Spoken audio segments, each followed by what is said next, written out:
Buenas tardes a todos y muchísimas gracias a todos los que os habéis conectado a esta sesión. Ahora mismo somos 101 los que estamos conectados. Gracias por la acogida tan extraordinaria que ha tenido esta conferencia que hemos organizado desde la Junta Directiva de la Asociación Española de Canonistas. Me ha alegrado mucho ver caras conocidas y sobre todo pues quiero dar también la bienvenida a quienes os conectáis desde Colombia, Brasil, desde Chile, desde otros países, desde Etiopía, así como también desde España. Y por supuesto a Monseñor don Juan Ignacio Arrieta, que está en Roma ahora mismo. Le agradezco muy sinceramente que haya hecho un hueco en su agenda, que haya aceptado nuestra invitación desde el primer momento sin ponernos ninguna pega, ninguna excusa.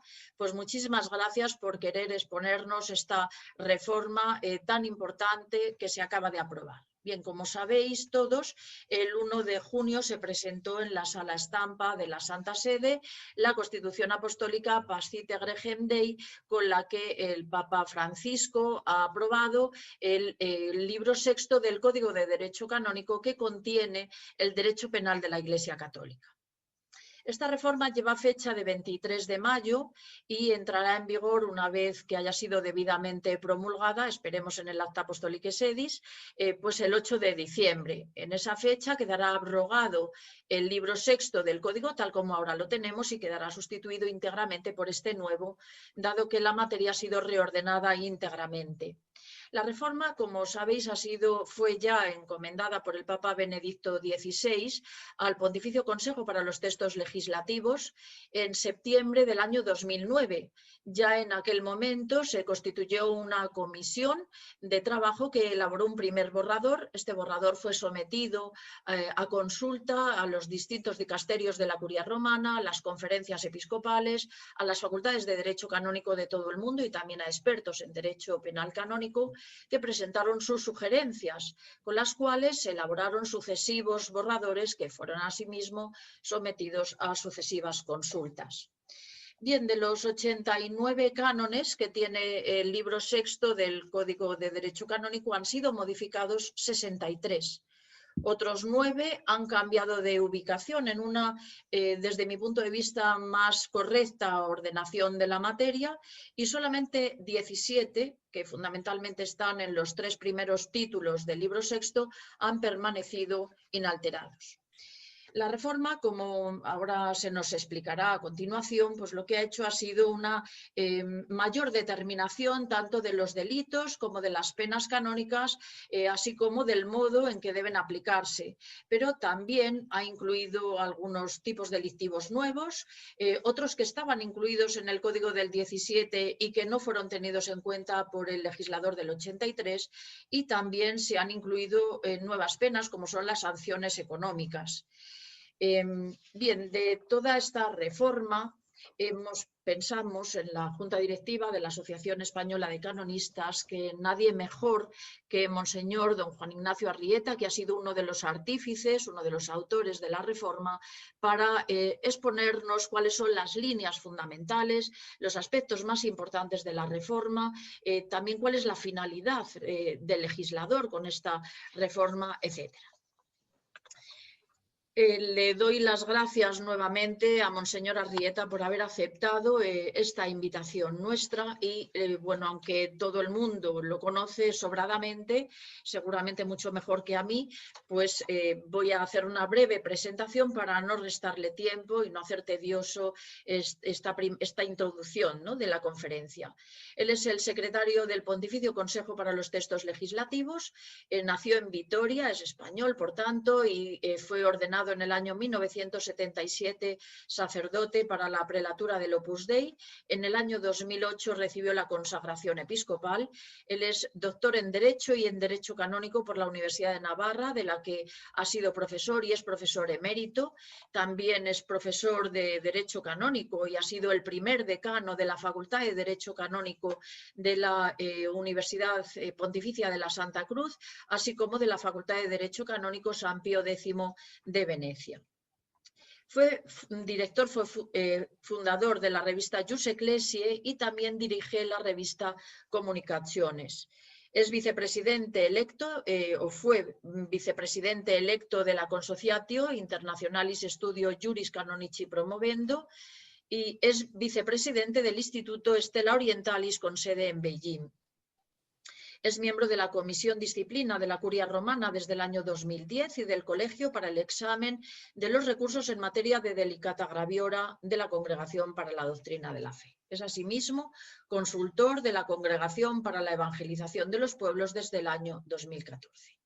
Bueno, es conocido autor de más de 200 publicaciones, tanto libros como artículos de revista o colaboraciones en obras colectivas, voces en enciclopedias, etcétera, tanto de derecho canónico, eclesiástico del Estado y también de derecho vaticano. Y bueno, pues le agradecemos muy sinceramente su presencia, su ponencia y tiene la palabra. Yo voy a cortar mi micro y mi cámara y somos todo oídos y todo ojos para escucharle. Muchas gracias, Monseñor Arrieta. Muchísimas gracias, Lourdes. Un saludo muy cordial a todos desde Roma y nada, muy agradecido también a la Asociación Española de Canonistas por la invitación que me han hecho,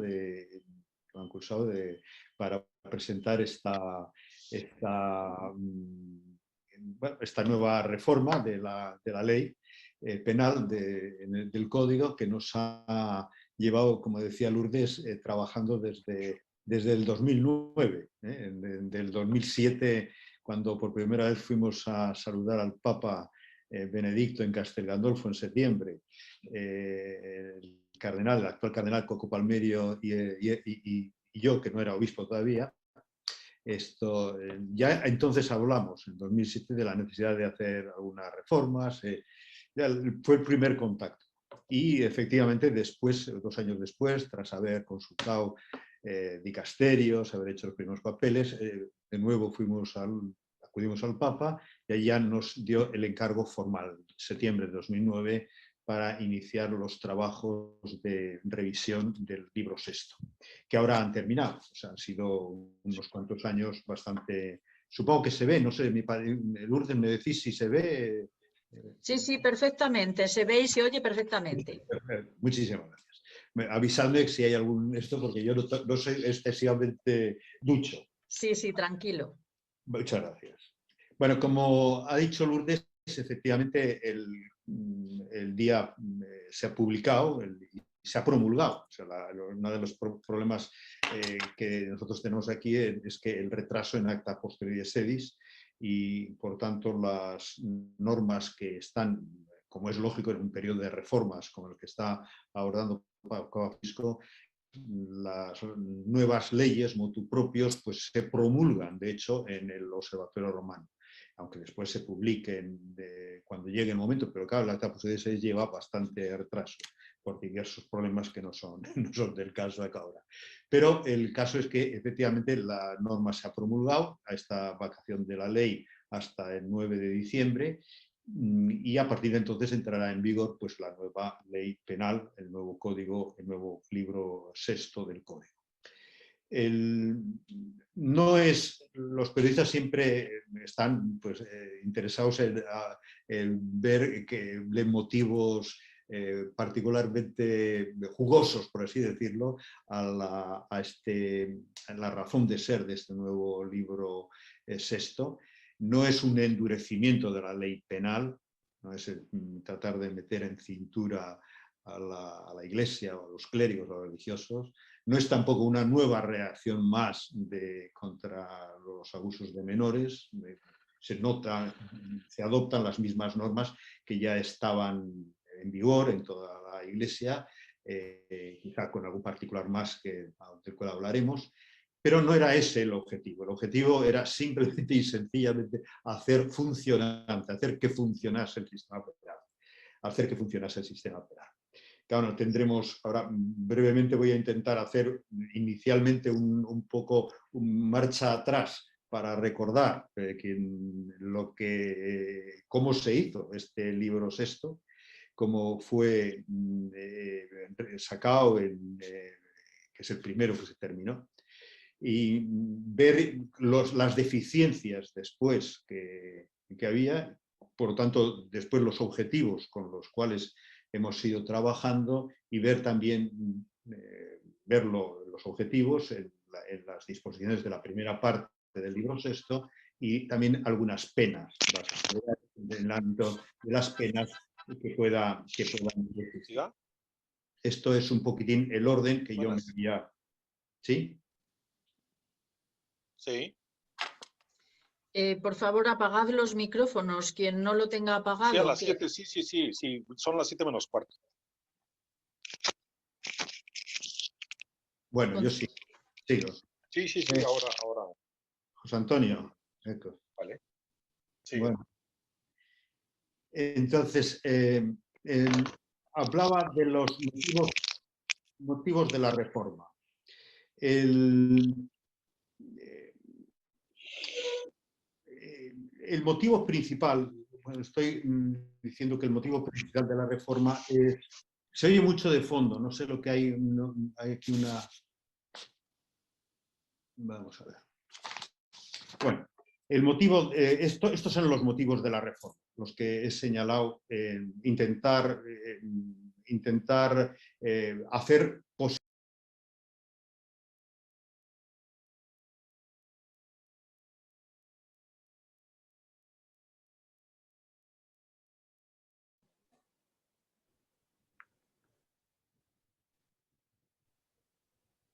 Monseñor, disculpe, no se le escucha. No se escucha, sí. A ver si ahora se me escucha, perdón. Ahora, Juan Ignacio, ahora. Perfecto. Digo que precisamente por esto la norma, la Constitución Apostólica, se refiere a los pastores, que es, alude a ellos, va dirigida a ellos, va dirigida al cuerpo de Dios, como es lógico, pero se dirige a los pastores que son quienes tienen que aplicar la ley, porque era el objetivo, darle instrumento para poder aplicar la ley penal como es necesario en el modo necesario en la Iglesia. ¿Esto por qué? Efectivamente, desde hacía tiempo, y Papa Benedicto, en una entrevista que tiene publicada, uno de los libros de estos entrevistas que publicó, pues lo hacía notar como no se estaba aplicando el derecho penal desde el año, antes del concilio, desde el concilio, antes del concilio, poco antes del concilio. Y efectivamente esto también ha sido algo que ha ido sucediendo después del concilio y después también de la promulgación del código. Tan es así que a partir de un momento determinado, al ver que las vías ordinarias de la aplicación de la ley penal, de la disciplina penal para resolver situaciones de esta naturaleza no funcionaba, la Santa Sede tuvo que recurrir a sistemas extraordinarios. Tuvo que establecer, promulgar el motu propio Sacramentorum Sanctitatis Tutela en 2001, y también por esas fechas y en años sucesivos se concedieron unas facultades especiales, tanto a la doctrina, tanto a la Congregación para el Clero, como a la Congregación para Propaganda Fide, retomando otras que ya antes se la habían hecho. Era todo un sistema que no estaba a 100%, por así decirlo.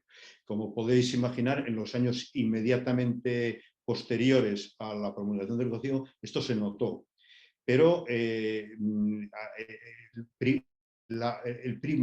primaba en aquel momento intentar que se aplicase el código, que los que tenían que ejecutar, aplicar las penas, los ordinarios, de cada lugar, los superiores, lo hiciesen. Y fue esta la dirección que se adoptó. Os acordaréis quizá a lo largo de los años 90, cuando empezaron a florecer, pues, a salir, a emerger públicamente todos los problemas de los abusos en países Estados Unidos y otros países anglosajones, como lo que se intentó fue hacer que al interno de las conferencias episcopales, del episcopado nacional, pues se tomasen medidas.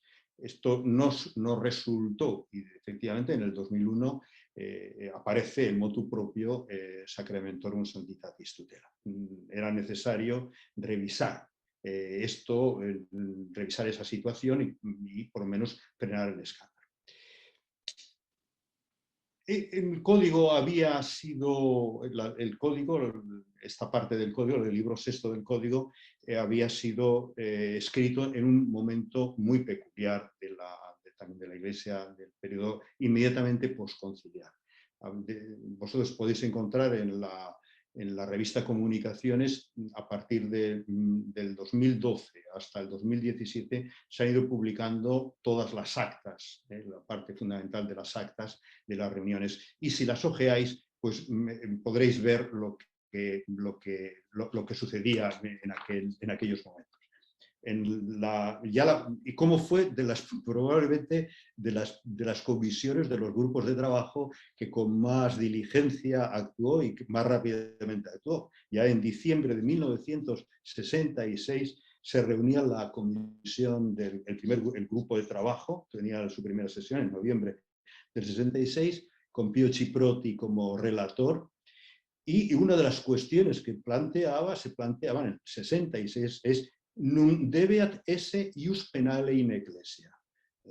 Se debatía si en la Iglesia era necesario que hubiese un derecho penal. En el inmediato posconcilio, efectivamente, podréis encontrar artículos de monografía y monografías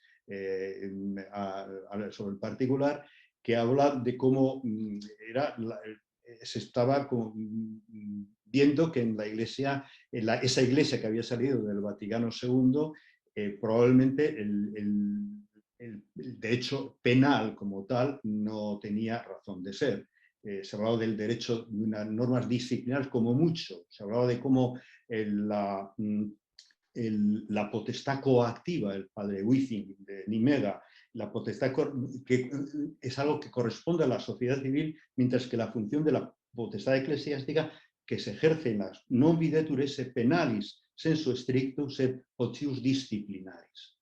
De esto también encontraréis una manifestación en el mismo enunciado del libro sexto en el código actualmente vigente, una de las cosas que se han cambiado también. Este enfoque disciplinar, o sea, la Iglesia en esos momentos se pensaba que no tenía que aplicar las sanciones, tuvo que venir el sínodo del 67, donde en el número 9, entre los principios se estableció, para los principios directivos para la reforma, que efectivamente tenía que haber un derecho penal. Eso por lo menos parcialmente puso fin a ese debate. Pero efectivamente la comisión la comisión de trabajo había ya enfocado el código, la redacción del código, de la redacción de esta parte del código, y esa continúa adelante más o menos en este mismo sentido, en el sentido de que la norma tenía que basarse, por una parte, que dejar mucho intervención a los obispos, era el modo de aplicar a la disciplina penal la descentralización que en línea eclesiológica había llevado el Vaticano II, había que dejar a los obispos la determinación de tantas cosas, no solo a nivel normativo, sino también a nivel aplicativo de las normas. Había que, la parte, incluso se debatía a lo largo de podéis encontrar a lo largo de comunicaciones, cómo se debatía si era necesario establecer una parte general. El libro sexto está dividido en dos partes, la parte especial y la parte de los delitos, ¿no? Se discutía si era necesario hacer una parte general o si bastaba con que hubiese, bueno, algunas indicaciones de tipo pastoral general.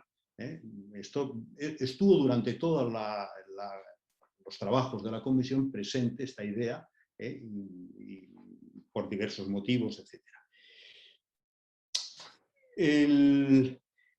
Pues se planteaba, efectivamente, se pensaba que la Iglesia, la eclesiología del Vaticano había presentado a la Iglesia un modo tal que había que había decidido renunciar a ejercer en lo sucesivo cualquier potestad coactiva en materia espiritual, en respeto del libre carácter, del carácter libre que debe tener todo asentimiento religioso. Estos son textos que podéis encontrar, los he sacado de comunicaciones de todo ese periodo. Este era el clima, un clima en el que efectivamente, como el Papa pues, también dice en la Constitución Apostólica, se encontraba dificultad en la sociedad, no solamente en el grupo, digamos, ya no en el grupo de trabajo, sino en la sociedad eclesial, de salida del concilio, la dificultad para conciliar la caridad con la justicia, y sobre todo con la justicia penal. Ha tenido que venir pues, toda la triste experiencia de los años sucesivos para subrayar, para reequilibrar el tema. Efectivamente se dejó mucho a la iniciativa y a la determinación de los pastores, ¿no? Rafael Lobota habla hablando del penal, en consideraciones generales, dice: el sistema parecía depositar una confianza absoluta en la ilimitada capacidad del ordinario para elegir los medios que debían emplearse adecuadamente en cada caso y para juzgar.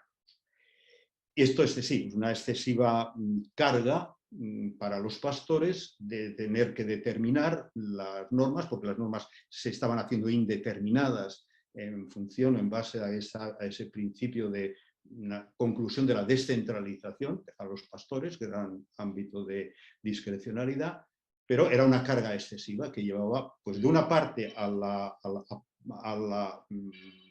aplazar la indecisión, al aplazar decisiones, consintiendo que se agravasen situaciones, y por otra parte también a que los mismos pastores reaccionasen de manera muy diferente ante los mismos hechos, provocando un desconcierto entre los fieles por la patente desunión, digamos, entre la misma autoridad. Como sabéis, bueno, los esquemas de trabajo fueron adelante, se mandaron ya en el año, estaba hablando antes de los años 66, para el año 68-69 ya había un primer esquema bastante hecho, bastante formado. Después se llevó el esquema del libro sexto actualmente vigente a las consultas de los dicasterios. Se pensó en promulgarlo, como sabéis, como texto aparte, y se redactó un motu propio Humanum Consortium, que podéis también encontrar en comunicaciones en los años 71, 72, para poderlo aplicar y para poderlo promulgar antes que el código, como tantas otras normas en este periodo prosconciliar, que eran normas ad experimentum y que hicieron un gran bien, porque por lo menos permitieron tomar medidas para que después la norma codicial fuese más sólida y respondiese más a las reales exigencias de la sociedad eclesiástica. Se envió este borrador, ese texto a las universidades, a las facultades, a los obispos, y una de las objeciones, hubo muchos tipos pero una de las objeciones era el exceso de descentralización, el exceso de indeterminación. Las normas estaban muy indeterminadas, eran excesivamente elevados la carga, como antes decía, decisoria que se dejaba en manos de los obispos.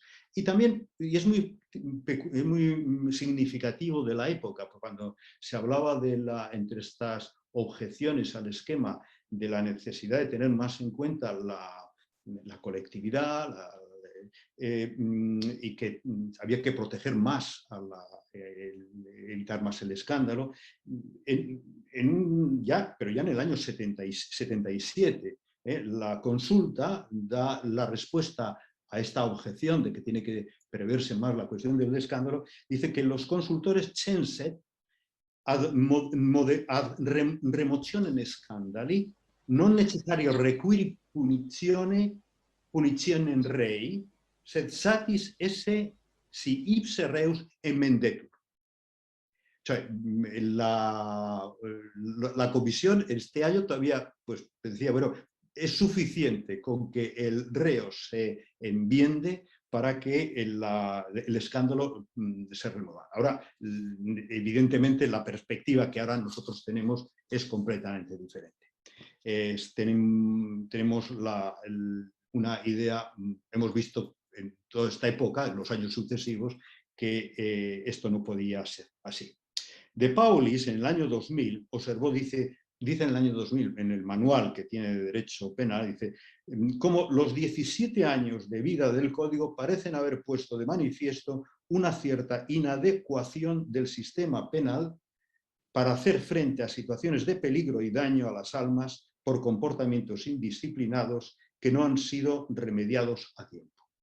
Estos son trozos un poco significativos que nos hacen recordar en qué situación estábamos. El libro sexto, de hecho, fue el primer texto que se terminó. El esquema este que os he dicho del año 77, que lo encontráis publicado también en Comunicaciones, responde prácticamente con algunas palabras, con algún canon añadido, pero muy ligeros cambios con el que se promulgó en 1983.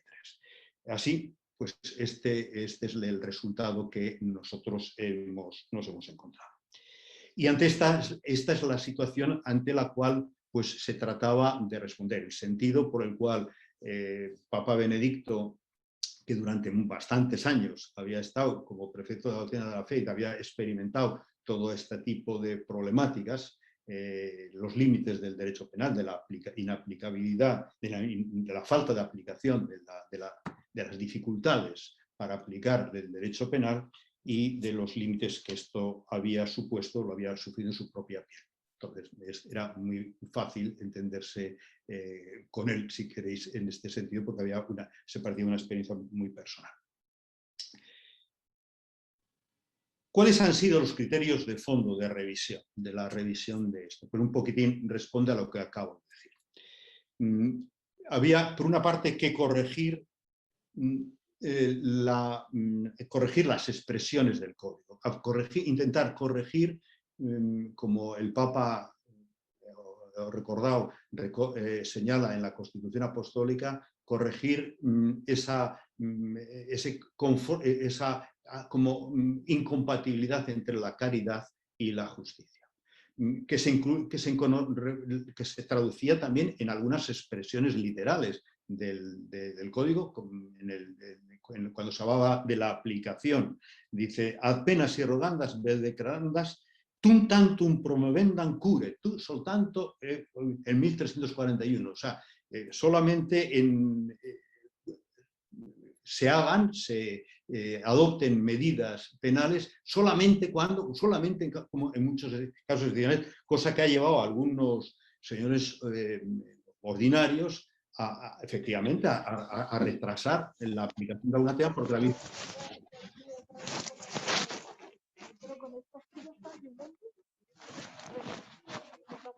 Sandra, muy buenas.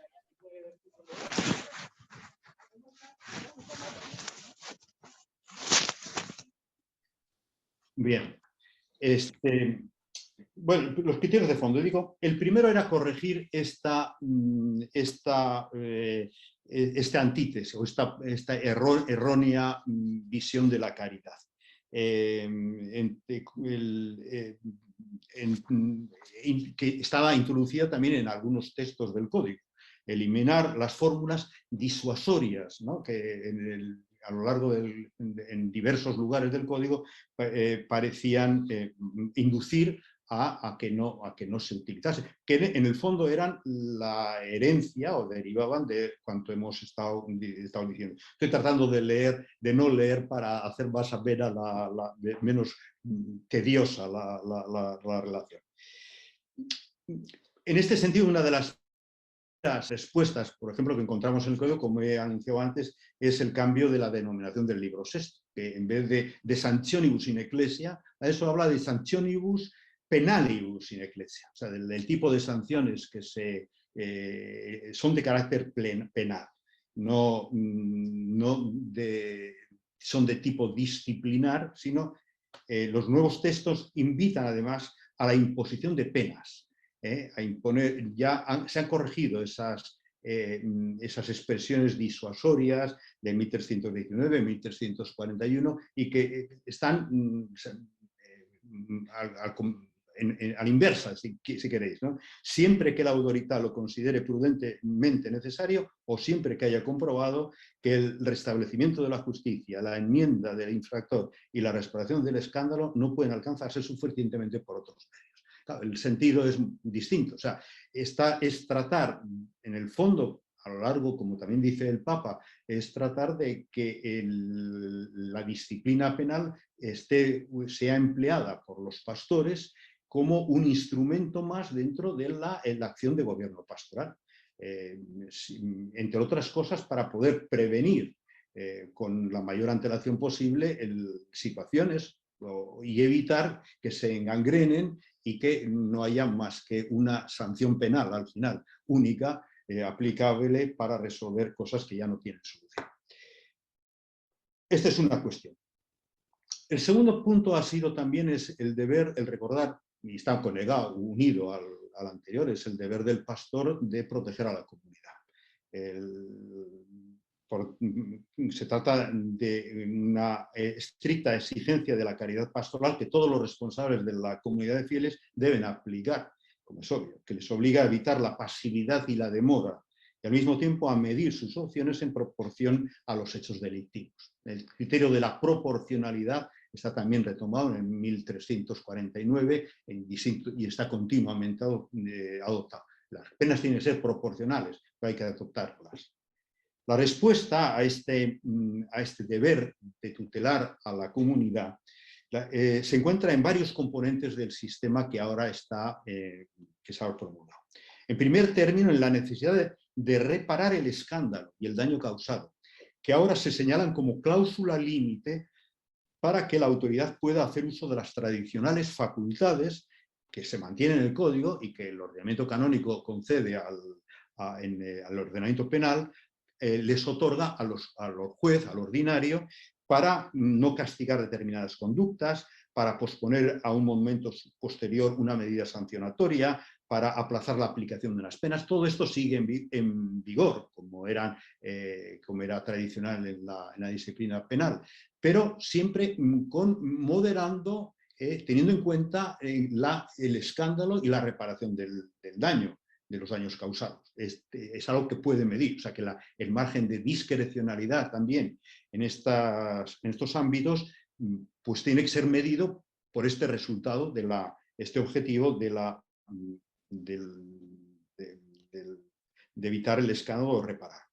Todo esto es posible cuando no hay urgencia para reparar el escándalo, como digo. Por otra parte, las penas que se deben imponer por los delitos, además del contenido material del delito propio, deben seguir un criterio de proporcionalidad, también adecuado al escándalo y a la gravedad del daño.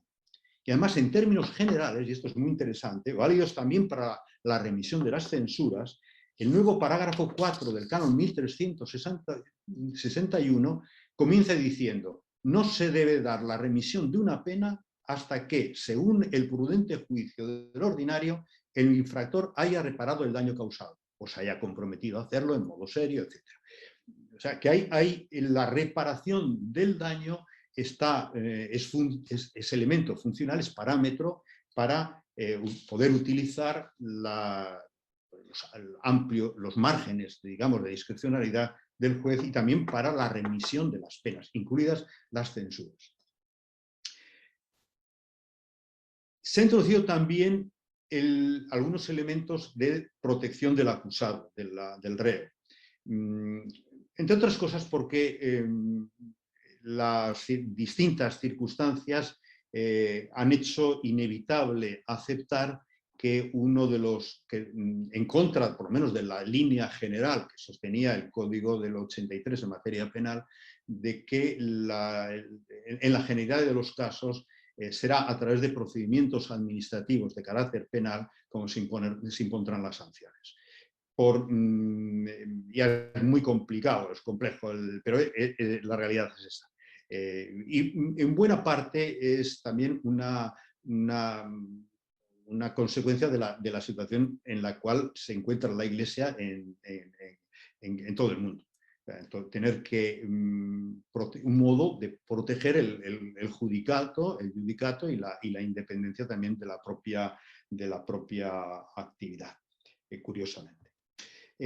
No hay más remedio que seguir no porque sea más sencillo que el proceso judicial, sino por unas cuestiones mucho más generales que efectivamente lo hacen pues, difícilmente soslayable.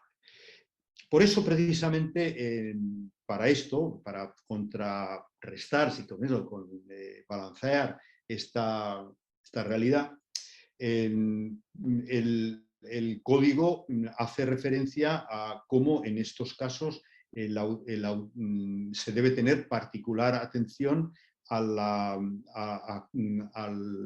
defensa del imputado y al hecho de que se sigan los procedimientos, el procedimiento establecido en el 1720 y a la necesidad de fallar con una certeza moral sobre la exactis et probatis, como es lógico.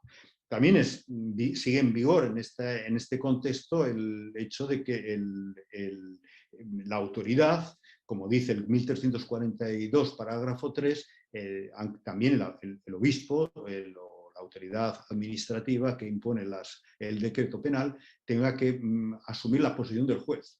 Esto también la posición de imparcialidad que en términos generales se exige al juez.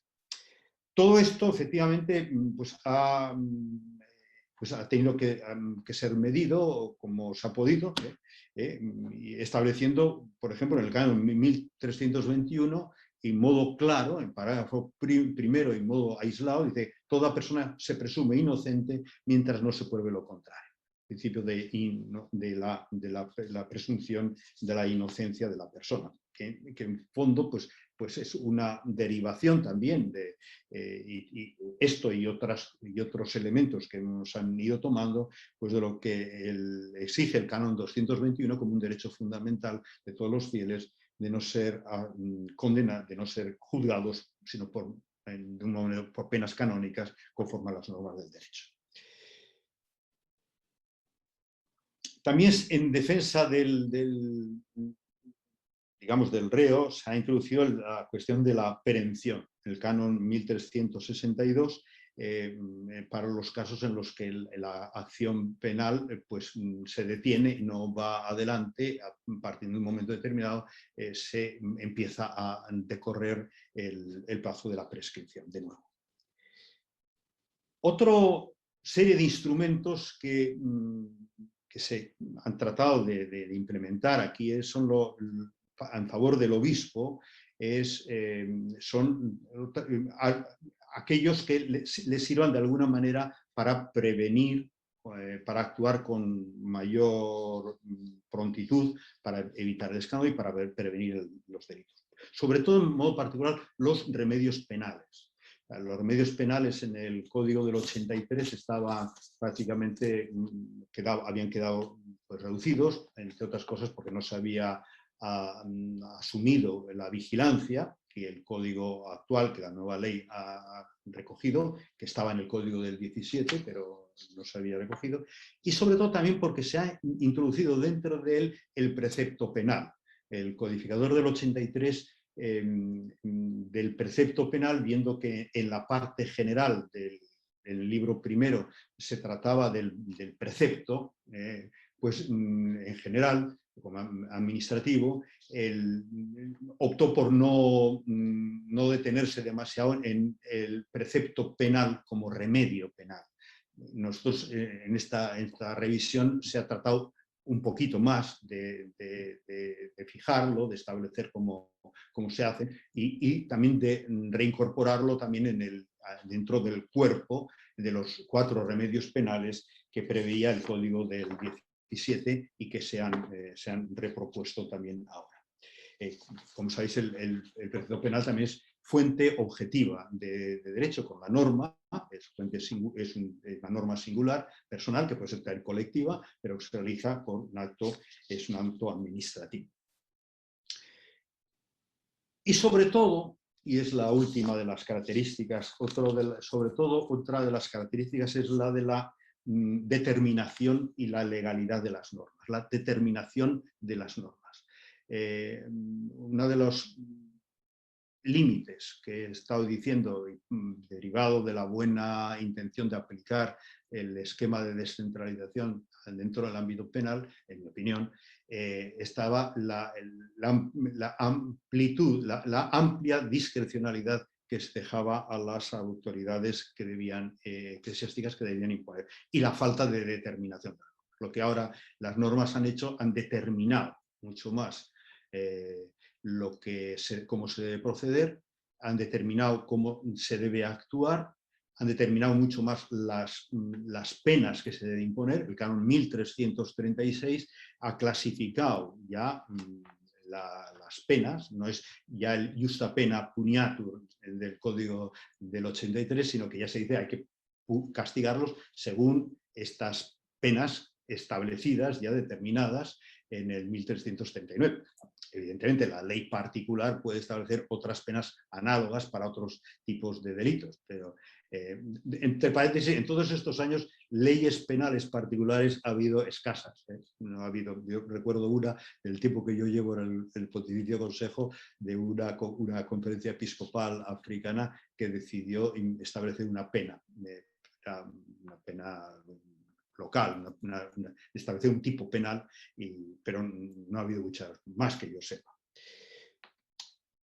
Determinación de las penas, determinación de los tipos penales, de las sanciones penales y de los tipos penales, y también de mayor determinación de suministrar parámetros para que allá donde tiene que discernir, donde hay que, porque en determinadas circunstancias se tiene que discernir, también la ley suministra parámetros en función de los cuales la autoridad que debe sancionar tiene que decidir y imponer el castigo o graduar la pena o sanción que va a imponer. O sea, que se imponen, se determina también parámetros, se dan parámetros para ello. Dentro, como digo, dentro de criterios de proporcionalidad, que esto es también muy importante y se estableció en modo explícito en el Código. Por ejemplo, entre las penas canónicas, entre las penas del 1339 ha desaparecido la pena del traslado de oficio, traslado penal a otro oficio. Esto se ha visto que era poco compatible con la idea de una sanción penal, el que a uno se le proveyese de un oficio eclesiástico, que las penas son otra cosa. En otro orden de cosas, antes de pasar también a los tipos penales, en otro orden de cosas ya, por ejemplo, otras cuestiones que han ido cambiando es el tema de las agravantes y la embriaguez. Por ejemplo, la embriaguez de atenuante ha pasado a agravante. ¿Cómo? Sí. Ecco. Digo que la embriaguez ha pasado de atenuante a agravante cuando intencionalmente se provoca para perpetrar el delito. También, pues, cualquier tipo de agravante transforma un tipo, una pena que era facultativa en obligatoria, etc. Otra cosa es en el régimen de las censuras. Algunas cosas ha habido en las censuras canónicas, ha habido algunos cambios. Por ejemplo, la suspensión, que en el Código del 83 se decía que era algo para los clérigos. Ahora hay suspensión para los laicos, también para laicos, allá donde un laico haya asumido alguna condición eclesiástica, un cargo, algún oficio, alguna función de tipo eclesiástico, pues está claro que también para la suspensión, por ejemplo, ya esto se ha corregido. O también la pena de interdicto. La pena de interdicto que en el Código del 83 pues era rígida, ahora en la nueva ley se puede componer. la ley particular puede componer, o el precepto penal puede componer el interdicto teniendo en cuenta las causas, las finalidades de lo que se pretende, etcétera, qué tipo de prohibiciones pues son anejas a un interdicto concreto para ECO. Incluso la remisión de las censuras es algo como ya he dicho, es algo que ha sido modificado. Pues si antes he señalado que la remisión de cualquier sanción no puede llevarse a cabo si no ha habido una suficiente satisfacción o no está, el delincuente no ha resarcido o lo que sea, evidentemente en el fuero externo, pues tampoco la censura se puede perdonar, no puede ser perdonada. También se especifica, a propósito del campo de las censuras, en las late sentencia. Como sabéis que el principio es que allí donde hubiese una atenuante no se perfeccionaba una sanción late sentencia. Ahora, sin corregir ese principio, se le dice al juez que puede, sin embargo, imponer algunas penas ferende sentencia, cuando haya apreciado la atenuante que imposibilita la concreción de la late sentencia, puede imponerse algunas penas ferende sentencia para que el delito no resulte impune, para que vaya y también se resalve el escándalo. En materia de prescripción, por último, en materia de prescripción se siguen pues, las que ya existían, las típicas de la doctrina de la fe se mantienen, y se han aumentado de 5 a 7 años las relativas a las obligaciones específicas de clérigos y religiosos y también las de tipo patrimonial, los delitos que comportan sustracción de bienes, de falta de administración, etc. Con esto la exposición un poco de los principios generales. Y ahora lo que me queda, de los minutos que me quedan de hablar, me referiré a los tipos penales, a los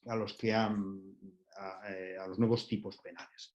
En la segunda parte del libro sexto se han modificado las rúbricas, los títulos de los títulos, los nombres de los títulos, la duración de los títulos, se han ido modificando tratando de sistematizar, de conseguir una sistemática mejor. Intentarlo, pero ya después diré una cosa que evidentemente salta a la vista a cualquiera, que no es de una correcta sistemática, pero en fin, la sistemática tiene siempre sus límites, como es bien conocido. Se han modificado, por tanto, y conforme a esta nueva enunciado y enfoque de los distintos títulos, se han cambiado de lugar algunos cánones, a veces sin modificar el texto, sino simplemente se han cambiado de un lugar a otro.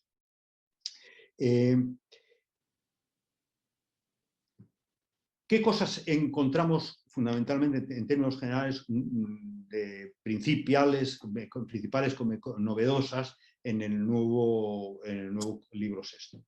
Primero, que se han especificado determinados delitos. O sea, como también ha hecho ver la doctrina, no es que no existiesen los delitos, sino que estaban en el Código del 83. Había muchos, por el deseo de sintetizar técnicamente, por lo menos de una forma bastante adecuada, porque el profesor Ciprotti manejaba buena técnica, pero habían sintetizado en tantas ocasiones delitos que resultaban para el operador del derecho, resultaba difícil quizá a veces individuarlos en un determinado enunciado. Ahora, en algunos casos, por ejemplo, en el tema de los delitos dolosos o culposos en relación con la administración o enajenación de bienes eclesiásticos, o en los diversos modos de impedir la libertad de la Iglesia,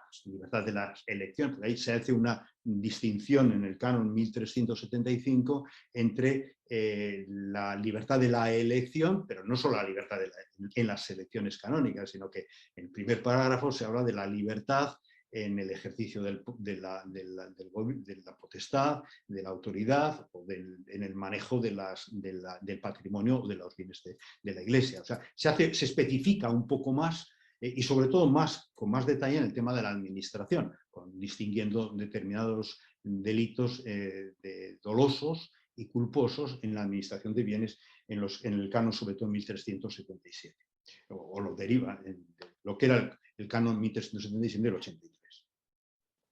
Esto se especifican más algunos casos.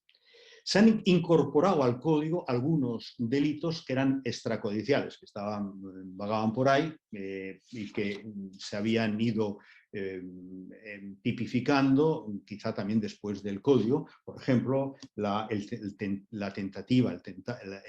tentativo de ordenación de mujeres en el canon 1379, que ya la doctrina de la fe había con un decreto del 2008 tipificado, o en la registración de confesiones, registrar confesiones, que también en el 1988, un decreto general de la conferencia de la congregación lo había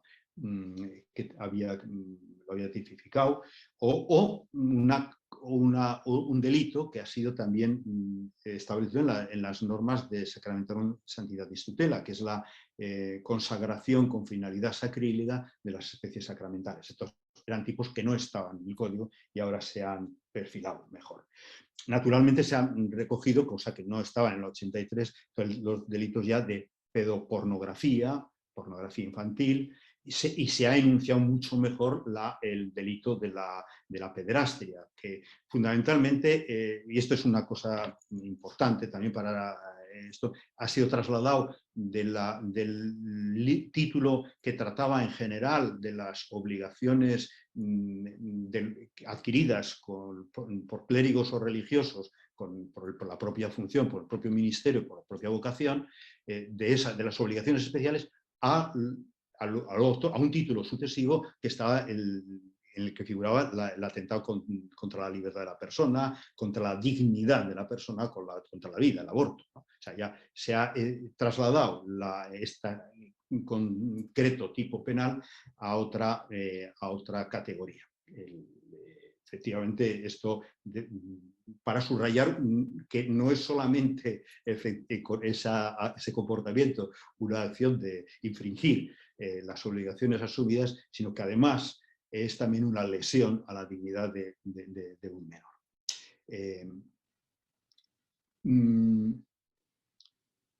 Otra cosa, se han recuperado algunos tipos penales del Código del 17, que en el 1983 no se estimaron oportunos. Por ejemplo, la corrupción en actos de oficio. En el canon 1378 actual, el nuevo, pues ha tomado del 2408 del Código del 17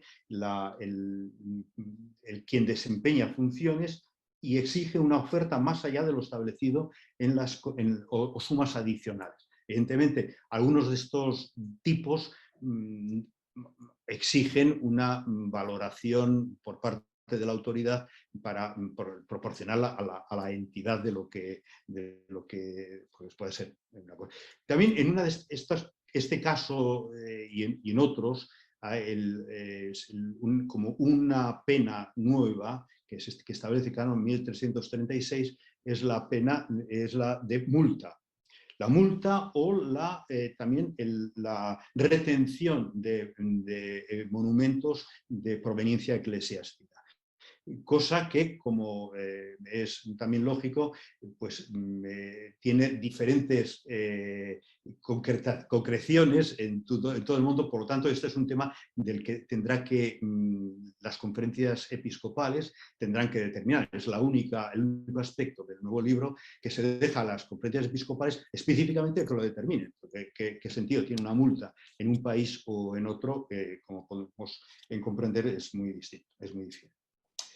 Otro delito importante es el del contenido en el nuevo canon 1379, parágrafo 4, que castiga a los que a sabiendas administran los sacramentos a las personas que por cualquier razón lo tienen prohibido. Este estaba en el 2364 y también pues, puede tener diferentes manifestaciones de gravedad.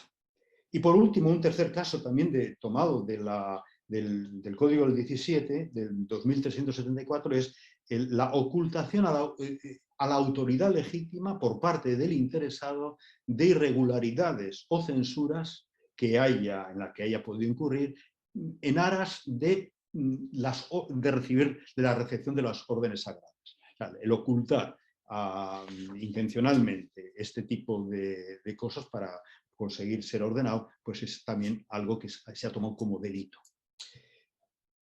Por último, ya y termino, los nuevos tipos penales. Nuevos tipos penales que algunos pues, estaban ya sugeridos por las normas que han ido saliendo en todos estos años y alguna otra. Por ejemplo, la violación del secreto pontificio. Hasta ahora pues, estaban en la Instrucción Secreta Continere del 74, pero no fue incorporada en el 83 y quedó con una regulación, una disciplina propia de la propia instrucción que ahora se ha incorporado al código, se ha hecho más general, se ha incorporado al código y como algo que tiene que sancionar a todos. Como derivación también de la vos estis lux mundi, como delito nuevo, hay alguien que oigo aquí mucho ruido. El iPhone de Patricia. Eco.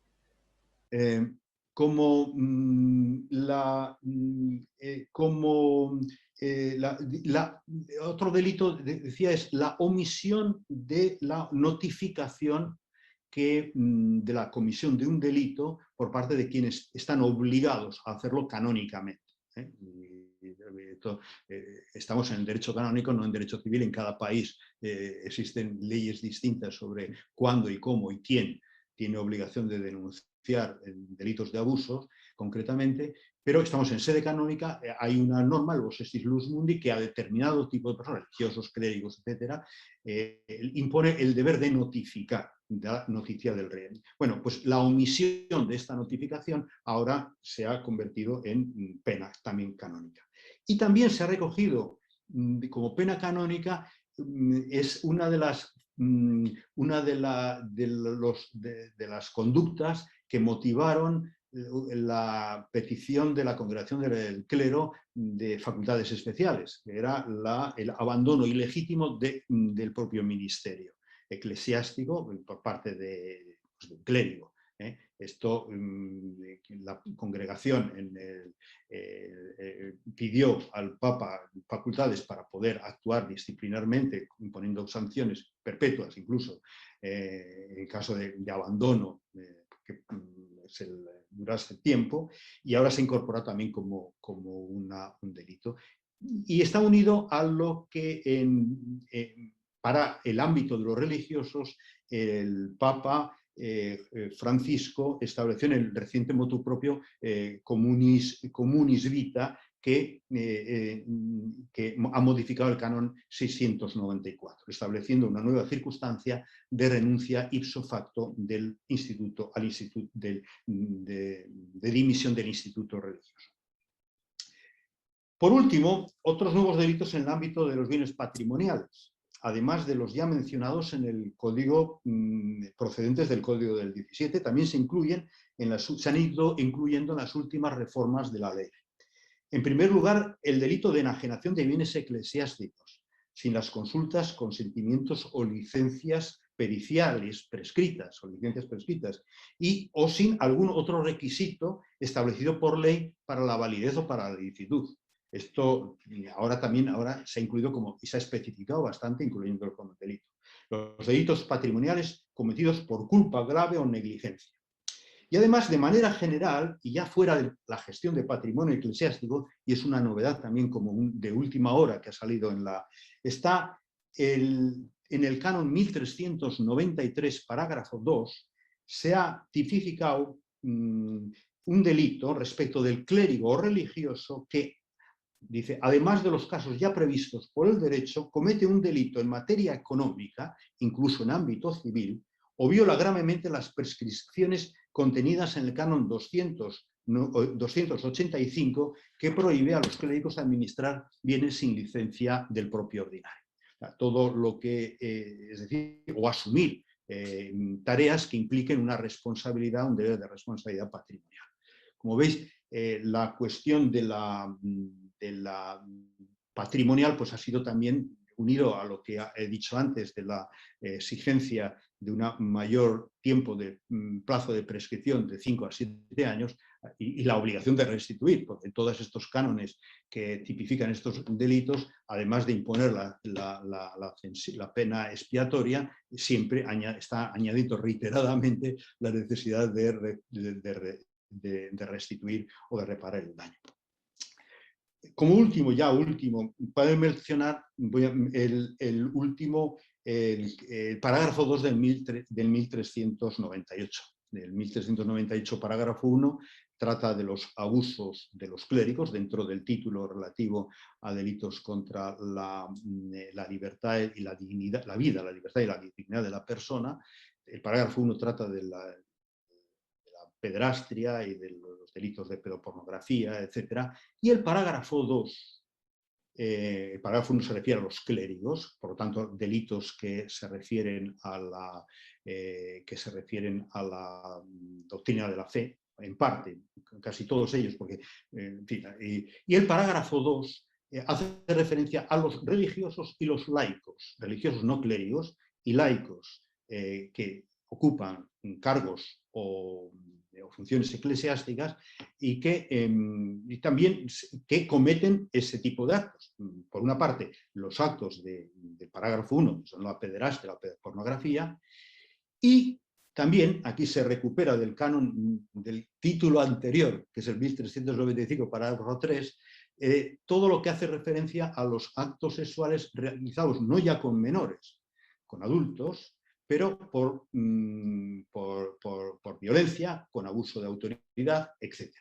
Y ahí es donde me refería antes al tema de la sistemática, ¿no? Porque claro, esto para los clérigos está en el título contra las obligaciones especiales, mientras que en este parágrafo 2 pues, se ha tratado de recuperar esa especie penal para aplicarlo también a los religiosos no clérigos y a los laicos que ocupan particulares posiciones, y no se ha encontrado una forma más sistemáticamente más perfecta, más idónea. Un tema, y con esto sí que cierro, en el parágrafo 1 de este canon 1398 se habla de las personas que merecen, a las que el derecho concede igual tutela que a los menores o las personas psíquicamente disminuidas psíquicamente. Se ha tratado de evitar la expresión de personas vulnerables. Una expresión que todavía pues, no reúne un 100% de consenso, cuyo contenido pues, no está completamente compartido por todos. Y sobre todo, no podemos olvidar de una cuestión muy importante, que esta ley no es dada una ley para España o para Italia o para Estados Unidos, esto es una ley para toda la Iglesia. Claro, no tenemos más remedio que utilizar conceptos, nociones que fuesen lo menos equívocas posibles en las distintas culturas, en las distintas situaciones en las cuales tenía que aplicarse la ley penal. Por eso, aunque la Vos Estis Lux Mundi utiliza la expresión, la categoría de personas vulnerables, aquí no se ha querido utilizar, pero se ha retomado el concepto con ese giro de aplicar la pena de pedofilia, en este caso de pederastia, en este caso, a las personas que ante el derecho canónico, lógicamente, pues tienen la misma tutela jurídica. Pues este es un poquitín el conjunto de lo que yo pensaba decir. No sé si ha sido suficientemente ordenado. He preferido no leer porque os hubieseis dormido todos, seguro, ya os habéis dormido, pero os hubieseis dormido, hubiese sido todavía mucho peor. Y esto pues a veces no lleva consigo mucho orden y mucha claridad, sobre todo teniendo que hablar ante una pantalla que está flaca, que no, es inexpresiva, ¿no? Y no veo caras. Es muy distinto cuando uno está en una conferencia y ve como las reacciones de la gente o en clase, ¿no? Pero aquí esto es muy distinto. Y yo todavía no estoy del todo acostumbrado. Los que sois profesores seguramente toda esta época habéis tenido que hacer mucho ejercicio de televisivo, pero yo no he podido hacerlo tanto. Muy bien, pues muchísimas gracias por la atención y nada, me remito a vosotros a vuestras preguntas. Muchísimas gracias, querido Juan Ignacio. Ha sido realmente esclarecedora esta conferencia. Yo tengo subrayado todo el nuevo libro sexto con análisis comparativo que he ido haciendo con el vigente por el momento hasta el 8 de diciembre y sin embargo me ha aclarado numerosas cuestiones esta ponencia tan brillante. Bien, se abre ahora un turno de preguntas, entonces como somos muchas pantallas y no soy capaz de veros a todos, he visto, podéis si queréis ya encender la cámara, el micro os ruego por favor que mantengáis apagado hasta que yo os dé la vez. Entonces he visto que José Antonio Molina ha pedido la vez en primer lugar y luego Esteban Suárez. Podéis intervenir, primero uno, luego el otro, os presentáis brevemente y dirigís vuestra pregunta al ponente. Si alguien más quiere intervenir, levanta la mano, una vez que le dé la voz, activa su micro y luego lo vuelve a cerrar. ¿De acuerdo? Muchas gracias. Buenas tardes. Muy buenas tardes. Buenas tardes. Soy José Antonio Molina, el presidente del Grupo de Derecho Canónico del Colegio de Abogados de Granada. Y, monseñor, muchísimas gracias porque ha sido una muy didáctica e instructiva ponencia. Le doy las gracias también a la Junta Directiva de la Asociación de Canonistas, en la persona de Lourdes, por esta iniciativa. Vamos a ver, monseñor, como abogado tengo que preguntarle si ha existido alguna modificación en cuanto a la asistencia letrada en los procedimientos penales, que entiendo no se ha modificado, o sea, nada, ¿no? Y en segundo lugar quería, para no quitar mucho tiempo a los compañeros, sobre los instrumentos que ha hablado que se le conceden o se le prestan al obispo para digamos, realizar o poner en valor la obligación del principio in vigilando en sus diócesis. ¿Existe alguna, vamos, entre estos instrumentos se podría o se puede o se establece establecer métodos de cumplimiento normativo? Estoy pensando en el compliance, en cuanto a las diócesis, o si nos pudiera aclarar qué tipo de instrumentos o algún instrumento para en fin, en favor del obispo. Le reitero el agradecimiento. Muy bien. Y lo esperamos por Granada cuando Dios tenga bien. Encantado. Muchas gracias. Bueno, la cuestión, yo creo que estos son actos administrativos. O sea, la necesidad del obispo de observar las normas establecidas para dictar actos administrativos y tiene que seguirlas. Y como actos administrativos, pues se someten a la legislación normal del acto administrativo. No lo sé. Efectivamente, cuando se trata de un precepto penal, el obispo tendrá que determinar cuál es el contenido de la acción que se impone realizar al sujeto o a la colectividad, porque también se puede hacer un precepto penal para una colectividad, y la sanción penal y establecer incluso establecer agravantes y atenuantes, ¿no? Y lo mismo en la vigilancia. Estos son actos administrativos que se sustancian en un decreto y al tener que realizarlo, pues tendrá que seguir las normas generales del libro primero sobre los actos administrativos. yo no lo sé, supongo que nosotros tenemos la idea de, como ya tenían el código, si miráis las comunicaciones, los números de comunicaciones que he señalado, ya había en el código del 17 la idea de publicar un directorio que explicase un poquito más, con un lenguaje más accesible y más, en fin, con un subsidio que ayudase a aplicar y que diese ideas sobre cómo aplicar este libro sexto, ¿no? Y está avanzado, o sea, tenemos ya un primer borrador, ya tenemos un primer borrador de texto hecho. Y yo supongo que esto, la experiencia, las cuestiones de la compliance, pues dependerá también de la experiencia que vaya surgiendo. De todas maneras, también esto, insisto, daros cuenta de que el libro sexto, como todo el código, es una ley universal. Y que las exigencias, las sensibilidades de cada país, pues o determinarán ya muchas cosas, ¿no? Efectivamente, ¿no? No sé si, en fin, no sé decirte más, ya lo siento.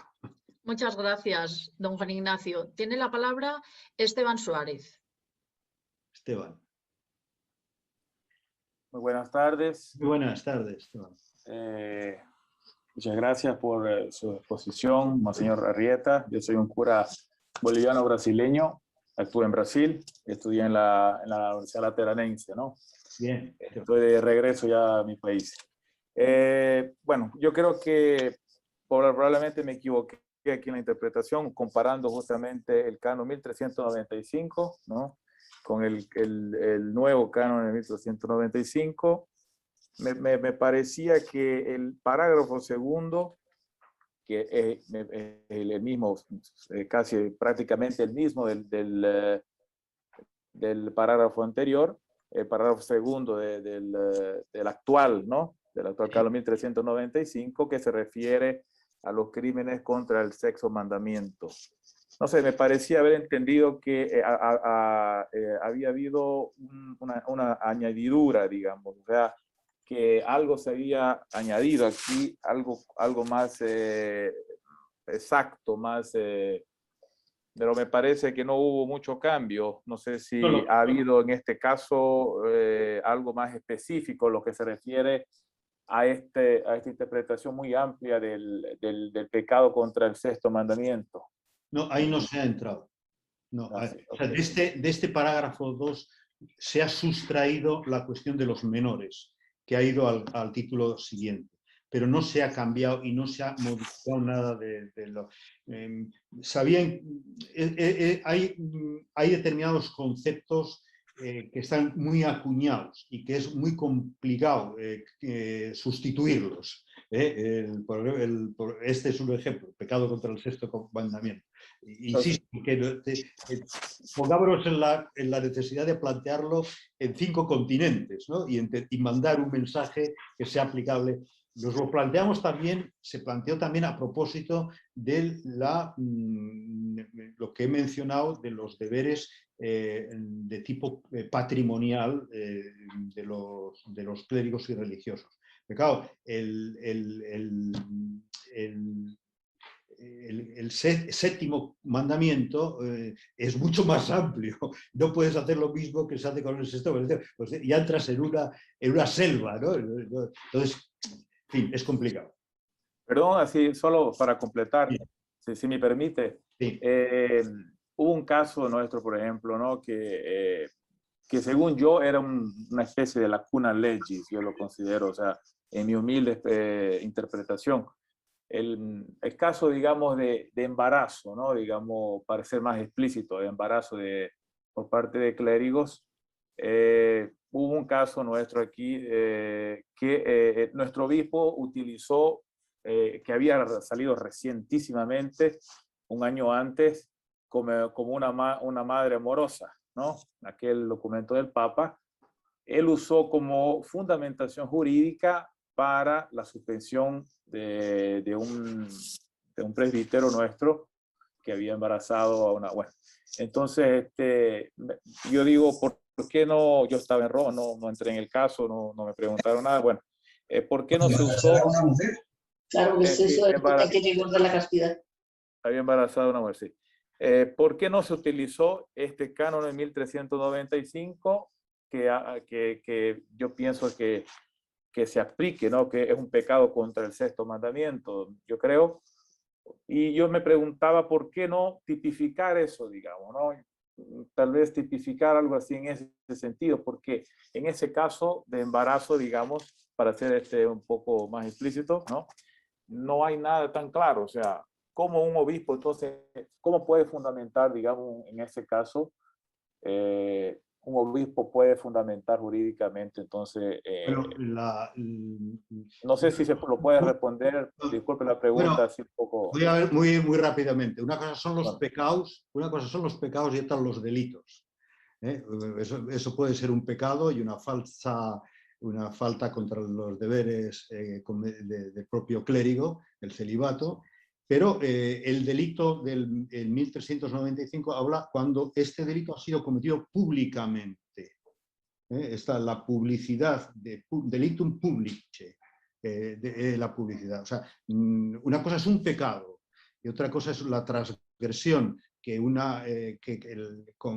se realiza y se comete un delito cuando está la publicidad y el escándalo y todo lo demás. Yo el caso concreto no sabría decirte, pero es decir, que es importante también en penal distinguir el pecado del delito. Y también en este tipo de materias, porque no... Muchas gracias. Bien, tiene la palabra José Iván Betancourt. Puedes encender tu cámara si lo estimas conveniente y el micrófono, y puedes preguntar. Monseñor, mi pregunta es, bueno, antes me presento, Claro. Mi nombre es José Iván, diócesis de Buga, Colombia, estudiante de maestría de Derecho Canónico de la diócesis, de Bogotá, Javeriana de Bogotá. Estoy realizando mi tesis de grado sobre la excomunión, donde hasta el momento pues la Iglesia tiene 9 delitos tipificados para excomunión. Mi pregunta es, ¿hay nuevos delitos que se tipifican allí para excomunión? No se ha tocado para nada. Ese tema no se ha tocado. O sea, sigue exactamente igual. La excomunión. Se ha definido un poquitito mejor lo que prohíbe la excomunión. La excomunión se ha tipificado un poquitín mejor. Por ejemplo, ahora me viene a la cabeza, como cosa concreta, se especifica que el excomulgado no puede ser sujeto pasivo de una delegación. No puede recibir potestad delegada, no puede recibir una delegación, no se le puede delegar, no puede ejercer válidamente un acto de jurisdicción delegada, sacramental o no sacramental. Aún no se puede dar licencias matrimoniales, licencias para que presida un matrimonio, para que asista a un matrimonio al que le digo que está excomulgado, porque él no puede recibir esa delegación del párroco, por ejemplo. Se ha cambiado ligeramente, se ha especificado un poquitín más, pero no hay nuevos delitos a los cuales... Monseñor, otra cosita, usted habla de la suspensión también para laicos. ¿El caso del entredicho está para laicos y clérigos? Sí, lo del entredicho siempre era solo la suspensión, la que desde la perspectiva de cuando los oficios eclesiásticos eran fundamentalmente desempeñados por clérigos, se restringía solo al clérigo. Pero ahora no es así ya. O sea, también los laicos pueden ser objeto de esto, efectivamente. Bien, muchas gracias. Damos la palabra ahora a Ramón Díaz Guardamino. Él fue vicario judicial de Bilbao y actualmente está en la misión en Etiopía. Hombre. Bienvenido, Ramón, tienes la palabra. Así es. Un saludo, gracias. Un buen cambio. Gracias. Sí, además me instituyeron párroco anteayer, o sea que muchas novedades. Muy bien. Poco derecho canónico aquí, aunque de vez en cuando sí, vamos, también surgen cosas, pero ya no me dedico a tiempo pleno. Quería preguntar acerca de, bueno, pues todo el tema de las personas vulnerables o pues todo el tema de tener relaciones abusando de autoridad. hay una cosa que es, o sea, se acerca, pero no sé hasta qué punto, y es aprovechar el propio ministerio para pues tener una relación sexual, más allá de la solicitación en el contexto de la confesión. Eso está tipificado, estaría tipificado el sacerdote que, bueno, pues está aconsejando a alguien, a una señora que está en un mal momento y bueno, pues aprovechas para ir cultivando y acaba la cosa en una relación sentimental. Probablemente sí, hay que ver, habría que ver cómo está la cosa, ¿no? Hay que ver. Habría que ver cuál es la condición.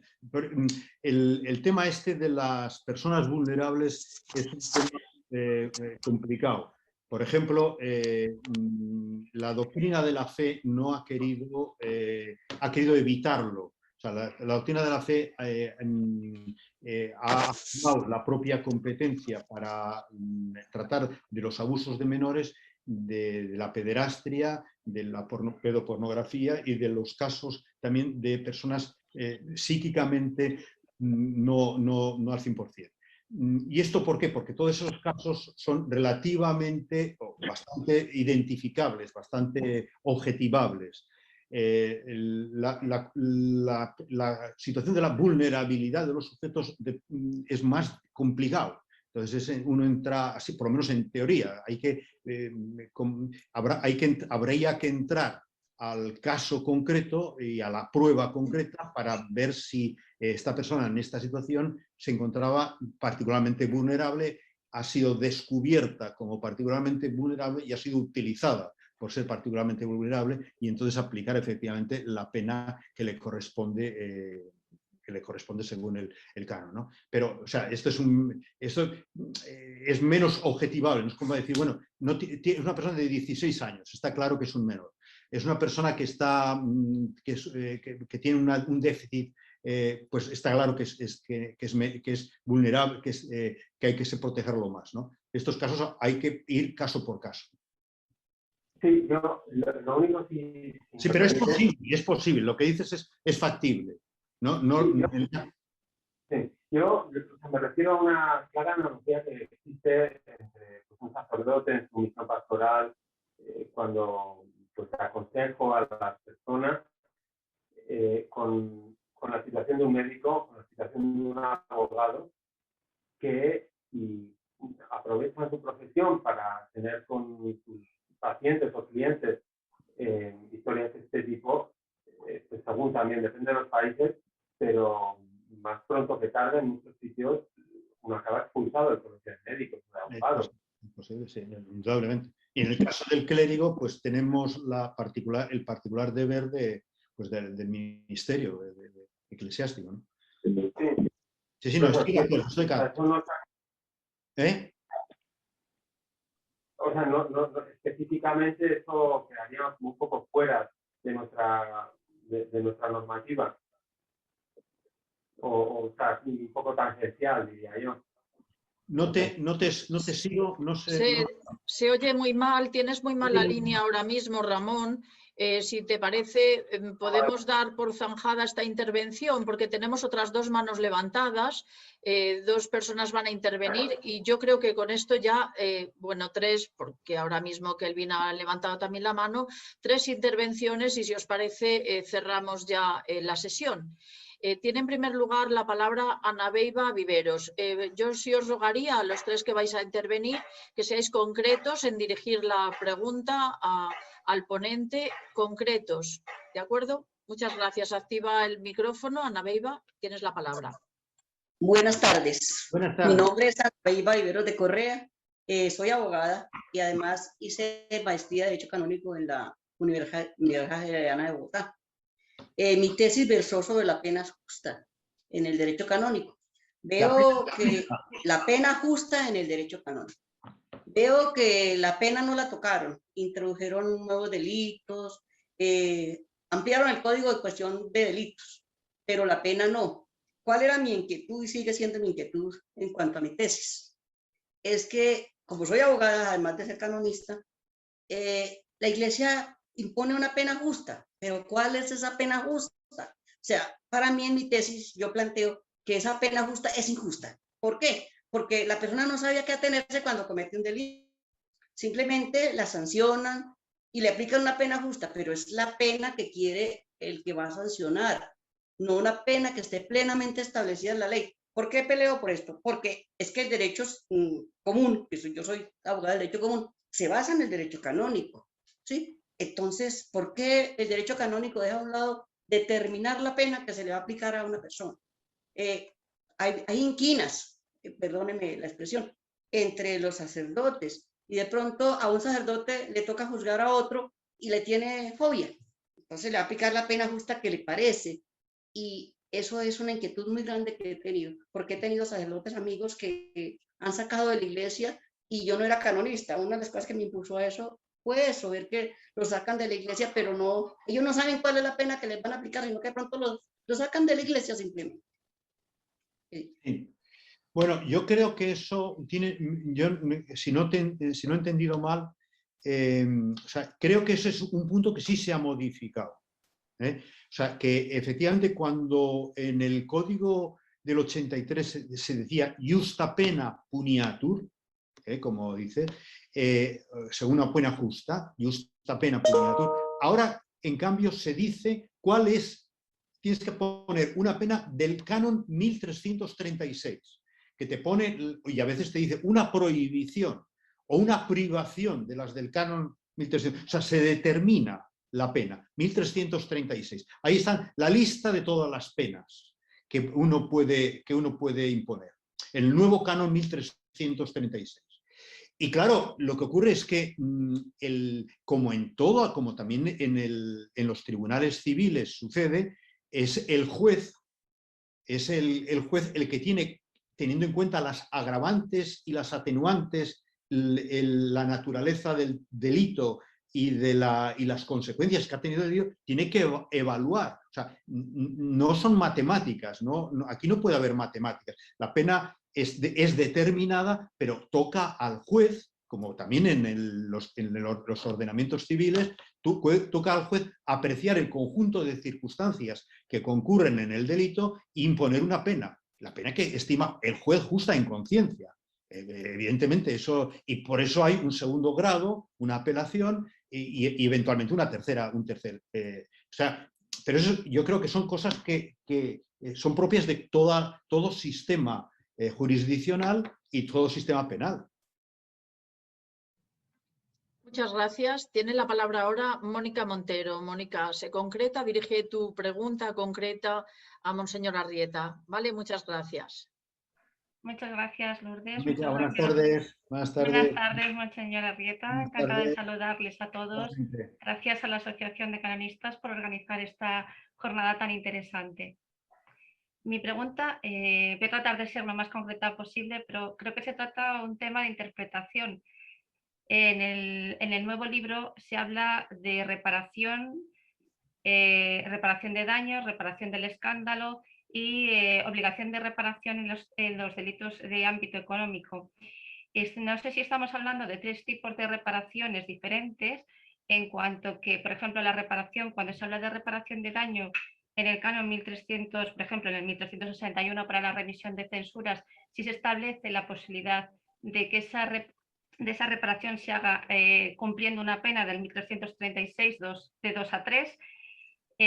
Y luego cuando se hable, por ejemplo, de los delitos económicos del 1376 en adelante, por ejemplo, se habla en todo caso de la obligación de reparar. Entiendo que cuando hay una cuestión de ámbito patrimonial o hay una enajenación, una mala administración y se causa unos daños quizás de ámbito económico, sea quizás diferente ese tipo de reparación, pero me cabe la duda si estamos ante una reparación diferente según el tipo de delito o en todo caso debemos acudir a esa reparación para poder, por ejemplo, hacer una remisión de esa pena aplicando el 1336 2 a 4. El 1336 2 a 4. Por ejemplo, en el 1361 si se indica para la remisión de las censuras, efectivamente la reparación del daño, y en caso que se pueda hacer esa remisión cumpliendo una determinada pena como si fuera justificativo de la reparación del daño. No, esa pena es para, o sea, Sí, el 1361 lo que le da al ordinario es, o sea, el principio general es la restitución o la reparación. Y le da al ordinario o a la superior la facultad, el deber de discernir, de valorar si ha habido una suficiente reparación, etc. O sea que él tiene que hacer ese deber. Y además le da un instrumento. Le dice, puedes incluso con unas penas expiatorias hacer que esa persona que es recalcitrante y no quiere reparar, obligarle a reparar. O sea, son dos instrumentos distintos. Al final dice, la restitución puede ser urgido esa reparación con, o sea, se dice no se debe dar sino a juicio del prudente, del ordinario, esa persona se ha arrepentido, o se ha arrepentido, ha restituido a esto. Pero es que además, en segundo, te doy una facultad de poder imponer otras penas expiatorias si lo ves recalcitrante que no quiere, para obligarlo, para estimularlo, digamos, ¿no? En caso de que haya imposibilidad de reparación, bueno, ¿cómo habría que acudir? ¿A través de estas penas expiatorias? Porque ya no es que yo no quiera, sino es que yo no puedo. Ya, bueno, tendrá que valorar el obispo. Supongo que será la prudencia del obispo decir, bueno, no se debe dar la remisión hasta que, según el prudente discreción del ordinario, el reo haya reparado el daño quizá causado, pudiendo ser urgido, en fin, haya dado, pero no, si es imposible, pues no sé, no lo puedo tener ahí, sin más, ¿no? Tendrá que articular procedimientos, es justo, ¿no? Muchísimas gracias. Nada. Muchas gracias y pasamos a la última pregunta. Kelvin, te presentas brevemente y diriges la pregunta concreta a Monseñor Arrieta. Kelvin, saludame. Saludos, Monseñor Arrieta, alegría verlo nuevamente. Kelvin, igualmente, saludos. Gracias. En orden a toda la normativa que hemos venido recibiendo de derecho penal, más ahora la reforma del libro sexto, pues más que preguntar como dos urgencias, dos afirmaciones. Una, de que haya una voz para los señores obispos de la debida información que ellos deban de tener, información y formación, y de asesores en lo penal, para que en el ejercicio del derecho penal como ordinarios puedan obrar en derecho, evitando acciones equívocas, imprudentes y de falta al debido proceso. Y lo otro que quisiera indicar es también de la posibilidad que en nuestros tribunales se establezca una sala penal con personal calificado para atender los casos tantos que se puedan ir presentando, puesto que los que estamos o están atendiendo casos de derecho penal son los que trabajamos derecho matrimonial o que nos hemos venido desempeñando todo el tiempo en derecho matrimonial. Y ocurre que esto retrasa los procesos que hay en los tribunales o en las diócesis que competen al derecho penal. Entonces quisiera, Monseñor, una voz en orden como estos dos elementos interesantes, una voz para los señores obispos y una voz para nuestros tribunales. Sí, yo creo que efectivamente, muchas gracias, Kevin.